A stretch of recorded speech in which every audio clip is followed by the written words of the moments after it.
Magandang umaga, narito na ang mga unang balitang hatid ng GMA Integrated News. Inaasikaso na ng mga otoridad sa Timor-Leste at Pilipinas ang pagpauwi kay dating Negros Oriental 3rd District Representative Arnolfo Teves Jr. Si Teves ay inaresto kahapon sa Timor-Leste sa bisa ng Interpol Red Notice. May unang balita si Salima Refran. Naglalaro pa ng golf sa Dili, Timor-Leste si dating Negros Oriental Representative Arnolfo Arnie Teves Jr. nang maaresto alas 4 kahapon ng Interpol, National Central Bureau ng Dili at East Timorese Police sa bisa ng Interpol Red Notice. Kinumpirma ito ng Department of Justice. Alam naman ho natin kung ano yung general location ni former Congressman Teves at ito po yung isa sa mga lugar na nagkaroon ng sighting. Matagal na ho natin itong hinihintay, but we are proud to say that we went through the right processes. Wanted si Teves dito sa Pilipinas para sa mga kasong murder, frustrated murder at attempted murder bilang tinuturong mastermind sa pagpatay kay Negros Oriental Governor Roel Degamo at siyam na iba pa sa Pamplona, Negros Oriental noong March 4, 2023. May 3 pang murder cases ding hinaharap si Teves para sa mga pagpatay sa Negros Oriental noong 2019. Designated terrorist din si Teves ng Anti-Terrorism Council. May team na ang Pilipinas sa Dili at agad na ipoproseso ang pagpapabalik kay Teves sa bansa. Dahil po wala tayong extradition treaty with Timor-Leste, we will have to go through other channels by which to have him brought back here to the Philippines. That may be in the form of repatriation or deportation, whichever the case may be. Sa post sa social media, sinabi ng byuda ni Governor Degamo na si Pamplona Mayor Janice Degamo na hindi raw sasapat ang mga salita para ihayag ang nararamdaman niya na sa wakas ay makita ang taong pumatay umano sa kanyang asawa at naghasik ng takot sa kanilang probinsya na napapalibutan na ng mga pulis. Wala pang sagot sa aming mga mensahe ang abogado ni Teves nang hinga ng reaksyon sa pagkakaaresto ng dating congressman. Ito ang unang balita sa Salima Refran para sa GMA Integrated News. Simula sa Lunes, tataasan ang maximum discount ang senior citizens at persons with disability sa mga pangunahing bilihin. 5% pa rin ang discount pero kung ngayon hanggang 1,300 pesos lang ang gastos na pasok sa discount, gagawin po yung 2,500 pesos. May discount sa presyo ng mga locally produced na isda, karne, asukal, cooking oil, toiletries at harina. Gayun din po sa gulay, prutas at bigas maliban sa specialty rice. May 5% discount din sa LPG kada 5 buwan. Kailangan i-present ang senior citizen o PWD ID at ang purchase booklet. Nilinaw ng DTI na iba ito sa 20% discount ng mga senior citizen at PWD sa gamot at mga restaurant.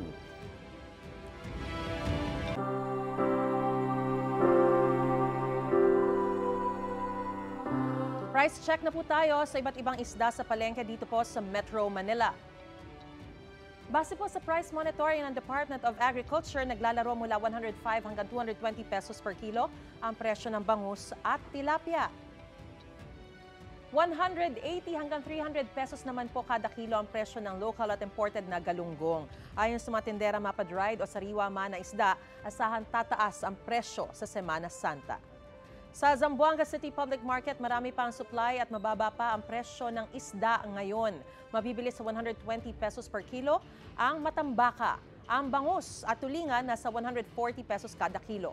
200 pesos per kilo naman ang galunggong.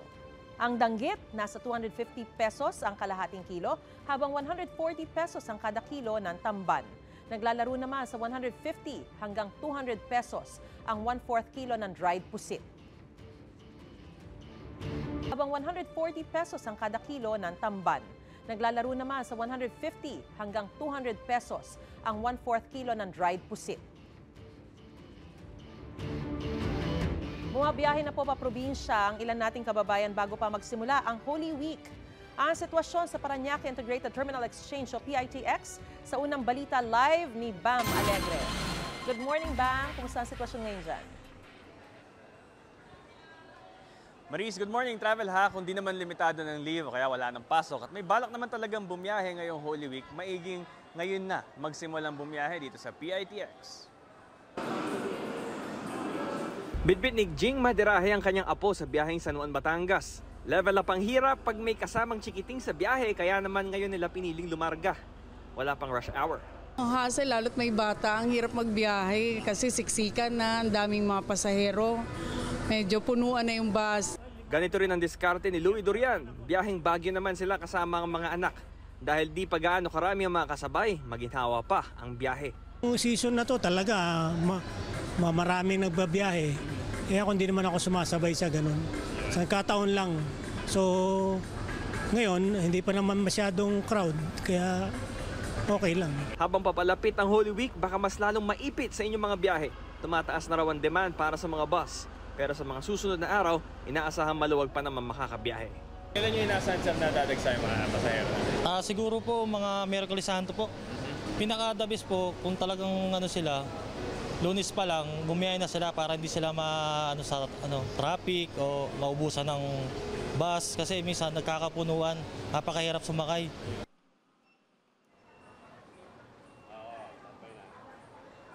Maris, pasado alas 7 ng umaga, patuloy yung pagdating ng mga tao dahil rush hour na. Pero kung mapapansin nyo, banayad pa yung volume nito. Dahil bukod sa mga papunta ng probinsya, itong dumarating ngayon yung mga sumasakay rin papuntang MRT at sa EDSA Bus Carousel. Ito ang unang balita mula rito sa PITX. Bam Alegre para sa GMA Integrated News. Simula bukas, naka-heightened alert status na ang Philippine Coast Guard, Southern Tagalog, para magbantay sa mga pantalan para sa Semana Santa. Mula sa Batangas City, may unang balita live si Paul Hernandez ng GMA Regional TV, Balitang Southern Tagalog. Paul?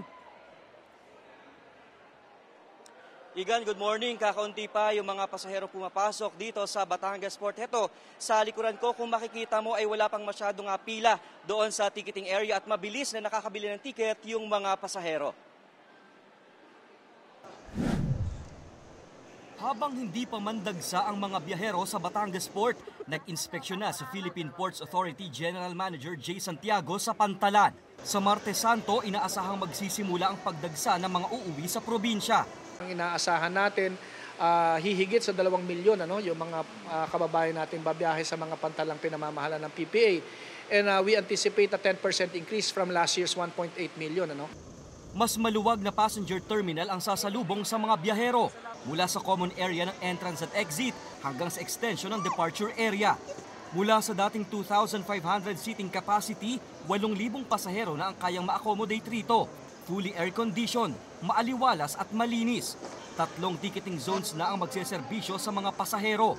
Ipapagamit pa ang 2 e-transporter o electronic vehicle sa loob ng gusali para sa kaginhawaan ng mga PWD, buntis at senior citizen. Mabuti, wala ng paglakad. Dahil sa inaasahang pagdagsa ng mga biyahero, ipatutupad ang no-leave policy sa mga tauhan sa mga pier sa susunod na linggo. From Monday hanggang Easter Sunday, So makakaasa kayo na yung mga kawani ng PPA ay makikita natin at patuloy na magseserbisyo sa mga pantalan. May bagong barko raw ang isang shipping company para tumugon sa buhos ng mga pasahero. Magsisimula pong maglakbay pamula Batangas patungong Calapan sa Lunes po na may kapasidad ng 700 tao at 80 sasakyan.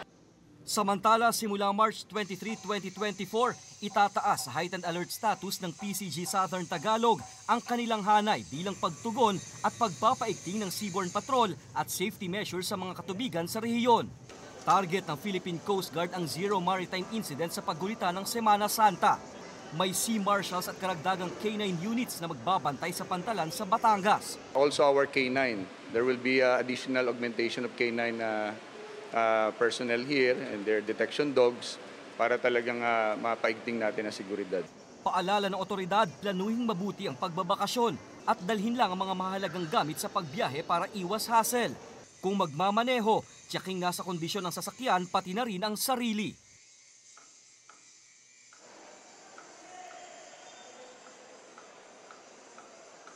Igan, may dagdag na ticketing windows yung mga shipping company. Wala pa namang anunsyo na fully book na yung barko o di kaya naman ay kanselasyon ng biyahe. Ayon sa PPA, inaasahan nila na sa Holy Tuesday, inaasahan na daragsa ang mga pasahero dito sa Batangas Port. Igan. Maraming salamat po, Hernandez sa GMA Regional TV, Balitang Southern Tagalog.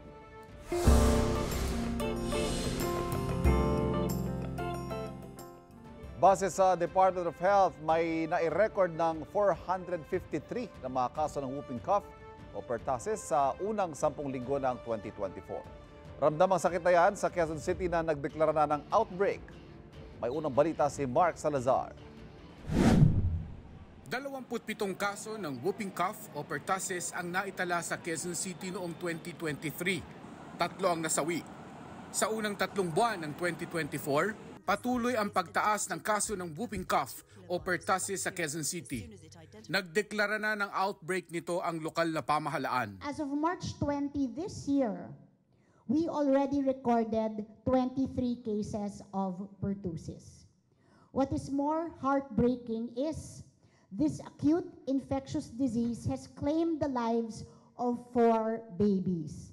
Their age ranging from 23 days to 60 days. Kaya kailangan natin ideklara na meron po tayong pertussis outbreak sa lungsod Quezon. Ang pertussis ay respiratory disease na dala ng bakterya. Mas nakamamatay ito sa mga bata, lalo na sa mga sanggol. So ang symptoms niya ay inuubo, usually mga bata, no, more than 2 weeks, no, ang kanyang ubo at parang may paghirap sa paghinga. So baby po ang mostly affected, no. Ibang bata pagtapos umubo, yung pag-ubo niya ay nagsusuka yung bata, no. Minsan isang ganung description po natin, no. May kaso na ng pertussis sa 5 distrito ng Quezon City. Pero sa Barangay Payatas B, nakatuon ang epidemiology and surveillance ng City Health Department. Hindi sinasabing dito nagsimula ang impeksyon.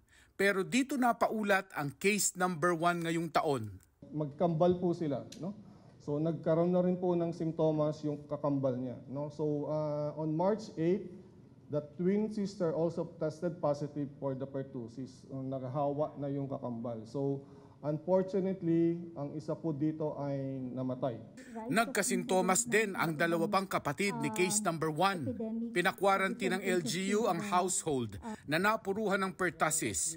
Pero nililinaw ng LGU na hindi mauuwi sa barangay-wide o street-wide lockdown ang outbreak.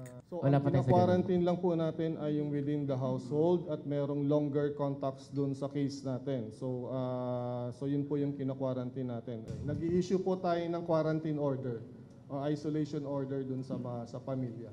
Madaling gamutin ang pertussis kung naaagapan. Pero mabilis daw kumalat kung maraming hindi bakunado sa komunidad. Ayon sa QCLGU, sa bakuna sila may problema. Kailangan ng Quezon City ng mahigit 42,000 doses ng pentavalent vaccine para putulin ang pagkalat ng sakit. Pero sinabihan daw sila ng Department of Health na July pa darating ang supply, kaya naghahanap na sila ng ibang mabibili. Wala rin daw dapat ikapanik sa ngayon. Pinapaalala na lang muna ang pag-iingat na kagaya ng sa COVID. Dapat laging naghuhugas ng kamay, umubo at bumahing sa braso, mag-face mask at mag-self-quarantine kung may sintomas. Ayon sa Department of Health, mayroon nang nai-record na 453 na kaso ng whooping cough sa unang 10 linggo ng taon kumpara sa 23 kaso sa kaparehong panahon noong 2022. Ito ang unang balita. Mark Salazar para sa GMA Integrated News. At kaugnay po sa pertussis o whooping cough outbreak sa Quezon City, makakapanayan po natin si Dr. Rolando Cruz, ang Officer in Charge at Division Head ng Quezon City Epidemiology and Surveillance Division. Magandang umaga po, Doc. Si Maris Umali po ito. Live po tayo sa unang balita. Ma'am Maris, magandang umaga po at sa mga nakikinig po sa atin. Doc, ano po ba ang pertussis o whooping cough? Saan po ito nagmula at ano ang mga sintomas nito? Ito po ay yung ating isang minamatsagan na sakit, no, na tinatawag natin vaccine preventable disease, no. Isa po siya dun sa mga notifiable disease na kinakalap ng mga surveillance officers natin sa buong bansa para mapigilan yung pagkalat nito.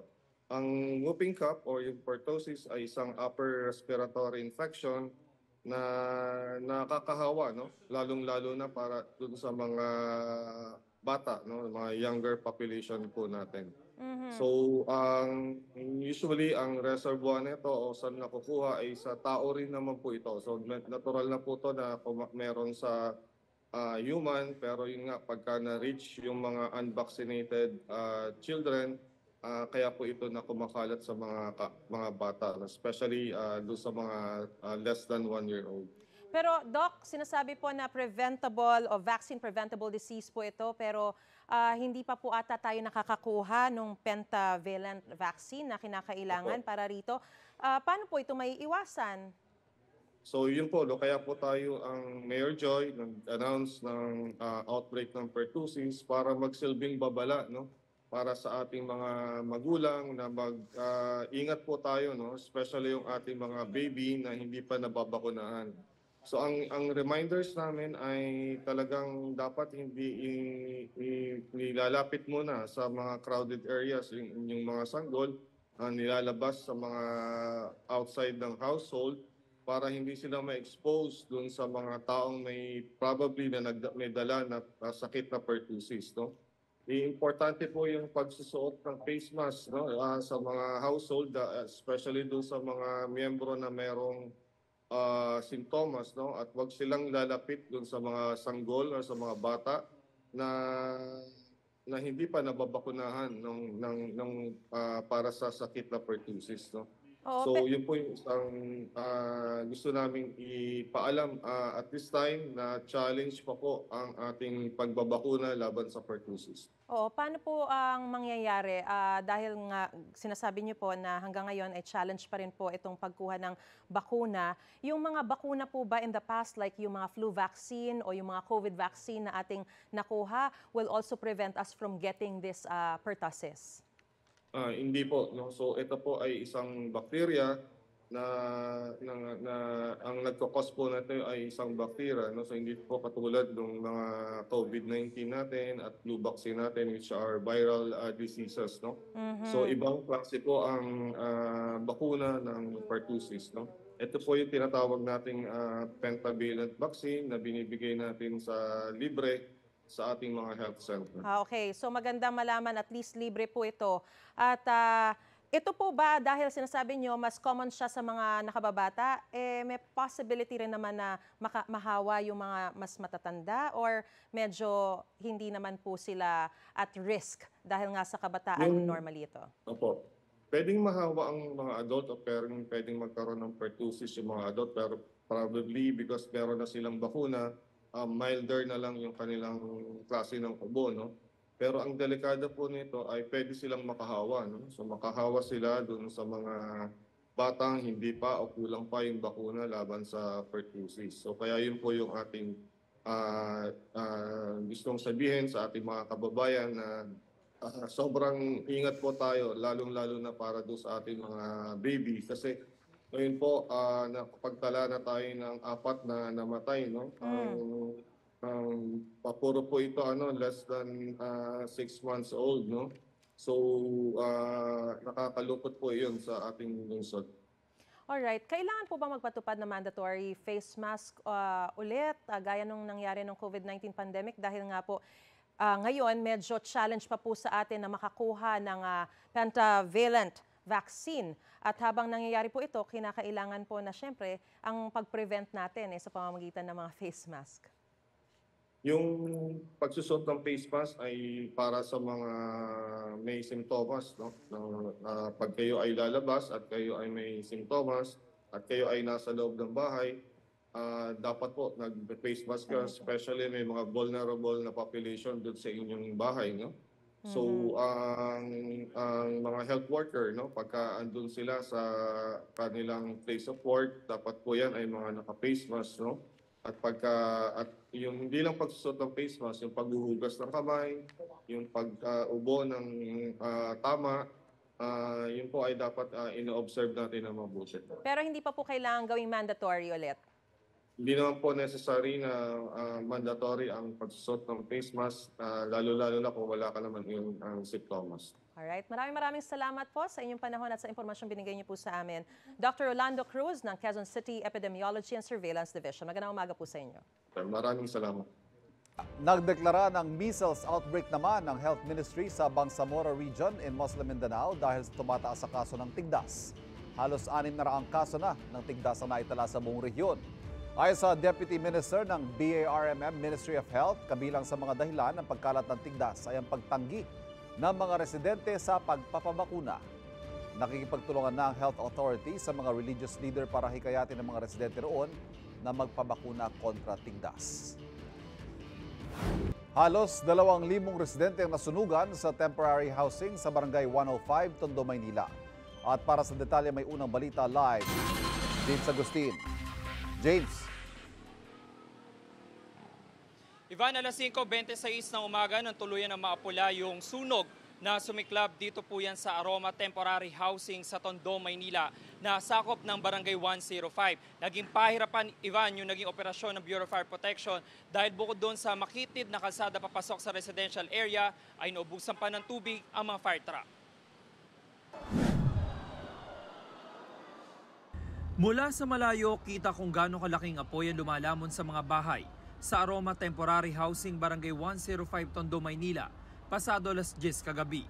Mabilis kumalat ang apoy, kaya iniakyat ng Bureau of Fire Protection ang ikalimang alarma.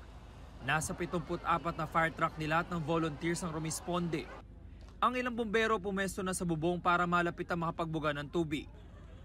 Pagpasok sa residential area, sumalubong ang nagangalit na apoy.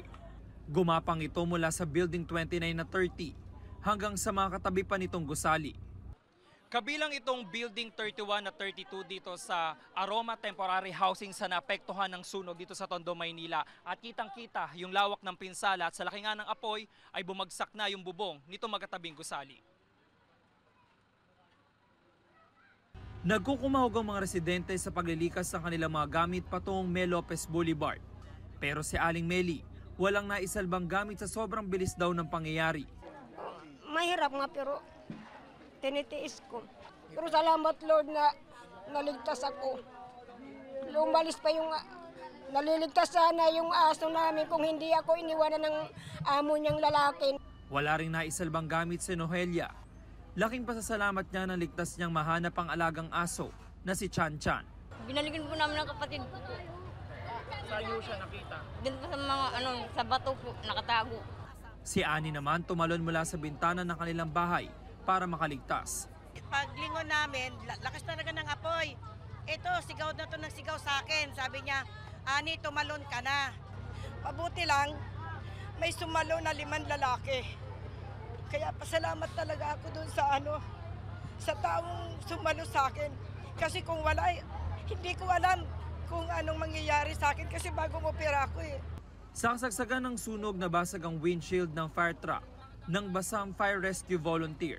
Yan ay matapos itong pukpukin ng bato ng isang residente. Ang nangyari, may humihinging tulong. Tatay, yung anak niya na naiwan sa loob. So, ginagawa namin ng paraan para maligtas yung tao at magpatay agad yung sunog. Akala niya hindi kami gumagawa ng paraan. Sa inis niya, pinukpok niya ng bato. Bago mag-alauna na madaling araw na idineklara ang fire under control. Ayon sa BFP, umabot sa 200 bahay sa 4 na temporary housing building ang nasunog.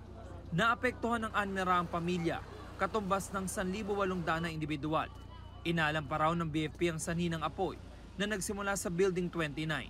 Lugar natin masikip. Ang makakapasok lang is yung mga pumper natin. Kaso ang problema, mga tao din naglalabasan. Di rin makapasok lahat. Mahirap yung water, mahina, kaya medyo natagalan. Kaya tinaas din yung alarma para madagdagan din yung source ng water natin. 2 fire volunteer ang bahagyang nasugatan.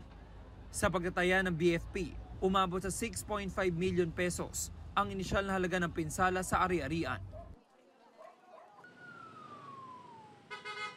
Samantala, Ivan, pasamantalang tumutuloy yung mga pamilya na naapektuhan dito sa sunog doon sa covered court ng Barangay 105.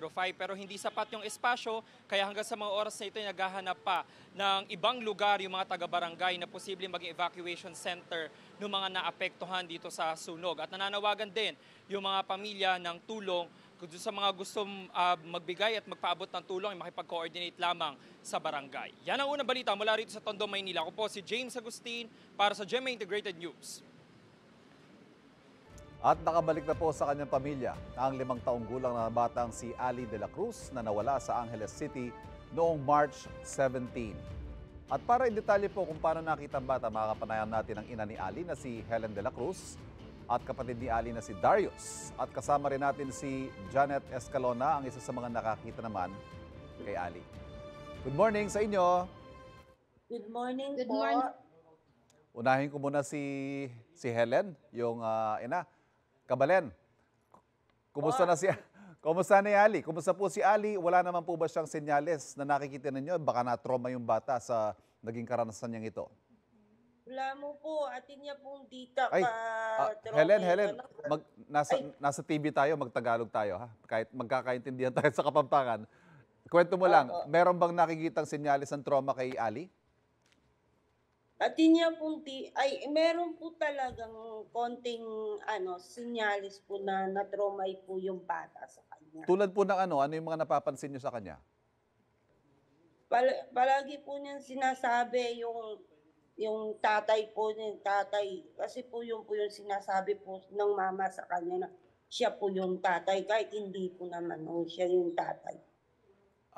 Yun yung kumbaga, pinapaniwala niya si Ali na siya yung tatay, ganun ba? Oo. Pinaniwala po niya na siya po yung tatay, kahit hindi naman Okay. Naikwento ba niya kung paano siya tinrato ng lalaking kumuha sa kanya? Yung bukod doon sa sinasabing siya yung tatay, sinaktan ba siya? Inalagaan ba siya ng maayos? Ang sabi ko ng anak ko po, yung kung ginaganyan po yung kamay niya para mamalimos daw po siya. Yung pera, sabi niya. Sabi niya ganyan. Pero hindi niya po alam kung yung parang, yung parang nisip po ng bata, bakit ganyan yung ginagawa niya. Bakit siya pinaghihingi ng pera, no? Opo. Pero bukod doon, tinrato ba siya ng maayos? Hindi raw ba siya sinaktan? Pinakain ba siya sa oras? Ang sabi po ng anak ko, sabi niya ganyan, doon, sabi niya ganyan, labas, sabi niya ganyan. Doon, mama, doon, labas, sabi niya ganyan sa akin. Bad, sabi niya. Pag nung po doon sa TV, sabi niya, bad. Sabi niya, bad, yan, sabi niya ganyan. So base doon sa sinasabi niyang yon, sa tingin ninyo, may hindi naging magandang karanasan yung bata? Baka sinaktan siya? Meron po. Kasi, pag niya, palagi po niya sinasabi, mama, bad. Sabi nga ganyan doon sa doon po sa TV. Tinuturo kasi niya. pinapanood namin yung Yes. Yun lang po. Helen, desidido ba Sabi kayong... niya, pinipitik daw po siya pinipitik yung kamay niya? Opo. Desidido ba kayo, Helen, na tuluyan yung lalaki na kasuhan siya? Ay, sure po. Talaga po. Kahit sinasabi niya na wala siyang masamang intensyon, inalagaan daw niya at baka daw kung saan mapunta. Opo. Talaga pong desidido po kami. Kasi po, bilang ina, masakit po na yung anak ko po na kukunin niya na lang po ng basta. Alam niyo ba, yung anak ko po, sobra po mahal na mahal po namin yan. Kahit hindi mo po mga pamangkin ko po, talagang alagang-alaga po talagang, lalo na po ang ate ko at nanay ko po. Kahit sino magulang siguro, maintindihan yung sinasabi ninyo. Maski po kabibahay po namin dahil po ang bata po, malambing po. Yes. Nakikita naman ng mga tao yun, lalo pag napapanood natin si Ali sa TV, napaka masayahin, napaka bibo. Anyway, kausapin natin sa puntong ito si Janet. Janet, good morning sa'yo. Good morning po. Janet, ikaw ba mismo yung tumawag sa pamilya ni Ali? Pakikwento nga sa amin kung paano mo siya nakita at paano mo na-connect, yung bata sa kanyang pamilya. Yun nga po, nung umaga po kasi, niyaya ko po yung asawa ko, pumunta po kami sa Holy Cross, bibili po kami. Tapos po doon ko po nakita yung bata na pinapalitan ng kuya ng diaper, tsaka ng damit. Sinabi ko po doon sa asawa ko na, yun yung batang sabi ko na pinalabas sa TV. Sabi ko yung old na nawawala sa Pampanga. Sabi po nung asawa ko, hindi, parang hindi naman siya yun. Pinilit ko yung asawa ko, sabi ko, balikan natin kasi alam ko na siya talaga yun. Tapos, inano ko yung kuya, tinanong ko, kuya, anak mo po ba yan? Ang sagot niya sa akin, oo, anak ko to. Sabi niya sa akin. Pero nung nadaanan nyo sila, Janet, meron ka bang napansin na kahinahinala sa inaasta nitong mama? Ika mo, pinapalitan niya ng diaper sa kalsada? Opo. Sa kalsada niya ginagawa yon? Opo, sa kalsada po. Okay. Sige, go ahead. Tapos, kinumpronta mo, tinanong mo kung anak niya, sabi niya, oo. Opo, anak niya daw po. Ano yung susunod mong ginawa nun? Duda po ako dun sa sabi niya na anak niya eh. Kasi sure po talaga ako na hindi po kanya yun kasi napanood ko nga po yung mukha ng bata. Tapos ginawa ko po, humingi po ako ng tulong dun sa ibang tao kasi wala po akong dalang phone nung time na yun eh. Yes. Para ma-confirm ko po sana kung yun po talaga yung bata. Lumapit po ako sa iba na baka may cellphone sila na pwede ko lang i-search yung mukha ng bata para mapatunayan ko lang. Kaya binitbit niya po yung bag niya. Tapos sila nung bata, sabi ko, kuya, sabi ko, baka pwedeng kung anak mo talaga siya, kuya, sabi ko, baka pwedeng sa barangay tayo. Kung po na yung bata talagang kung anak talaga po siya. Kasi kamukha niya po yung nasa Yes. Pero Janet, ito talagang pinush mo, talagang pinaglaban mo. Kumbaga, desidido ka at kumbinsido ka na ito yung batang nakita mo at gusto mo talaga siyang maibalik sa kanyang pamilya. Bakit ganun yung pakiramdam mo, Janet? Kasi po may anak din po akong babae eh. Alam ko po yung pakiramdam ng kung saan ba natutulog yung bata, kung kumakain na po ba. Kaya sabi ko sa asawa ko, wag po naming iwan yung bata hanggat hindi ko na-confirm na yun nga talaga yung bata. Hanggang sa po kami sa barangay. Yes. Tapos sabi ko, tawagan natin yung number ng magulang, tapos i-video call na nga po. Nung pinakita, yun na nga po. At dahil sa pagpupursige mo, Janet, na mangyari lahat yan, naging happy ending itong paghahanap natin kay Ali. Janet, again, maraming salamat sa iyo. Helen, baka may mensahe ka para kay Janet. Janet, ako si Helen, malaking pasasalamat ko sa inyong dalawang mag-asawa. Hindi ko makakalimutan yung ginawa ninyo. Sobrang galak ko sa magawa mo sa amin. Sana pagpalain kayo ng inyong asawa ninyo ng Diyos, ng magandang buhay. At saka, pasensya ka na. Anyway, okay lang, Helen. Helen, maraming salamat sa oras na binigay mo sa amin. Alagaan mo si Ali, pakiyakap mo siya para sa aming lahat. Ay, salamat po rin. At kay Janet, siyempre. Janet, sa inyong mag-asawa, maraming salamat. Mabuhay kayo. Salamat po.